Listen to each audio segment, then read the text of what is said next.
What does it mean in the Sermon on the Mount when it says theirs is the kingdom in Matthew 5, 3, and 10? The word for is there is the verb eimi. And basically the claim of Andy Woods is that this doesn't mean the kingdom is already present. The other references to the kingdom in Matthew 5 and 6 place it in the future. Matthew 5:19 used twice, verse 20, 6:10, and 33. So he classifies it as a futuristic present. Now, if this video was about Greek, I'd go into details about evaluating this, but I'm just trying to make short videos to get this information out there for discussion. So he's citing Wallace here. He says the present tense may be used to describe a future event, though it typically adds connotation of immediacy and certainty. The present tense may describe an event that is wholly subsequent, however you say it, subsequent to the time of speaking, although as if it were present. And there's the page numbers if you want it. He gives the example, Woods gives the example of 1 John 2:17, the world is passing away.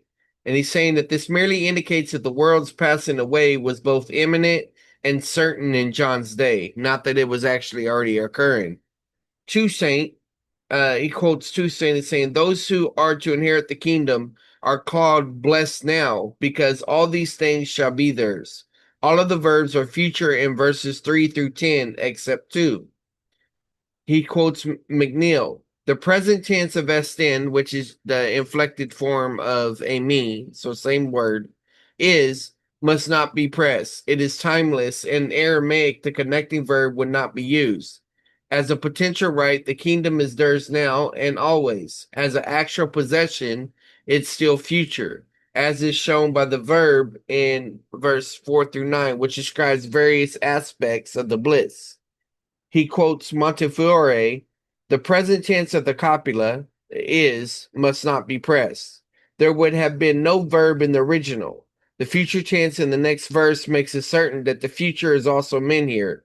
The kingdom is the eschatological kingdom, the kingdom which is to come. Um, so a present and spiritual interpretation of the word kingdom in Matthew 5, 3, and 10 would require a new meaning of the kingdom never before predicted by the Old Testament and never defined by Jesus or the apostles.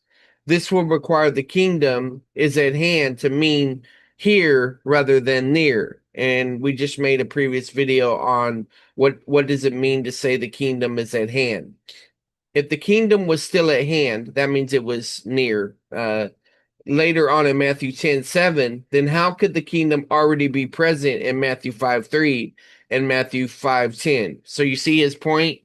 If it's using the phrase at hand for near in Matthew 10:7, then you can't say that the kingdom was already in existence in Matthew 5:3 and Matthew 10 by using the word is. And so he's saying that this should be understood as a futuristic present. So these arguments come from Andy Wood's book, The Coming Kingdom, and this is part of my debate preparation for my upcoming debate with Scott Clem on the kingdom. God bless, guys. Check out more content, old stuff and new. It's all good.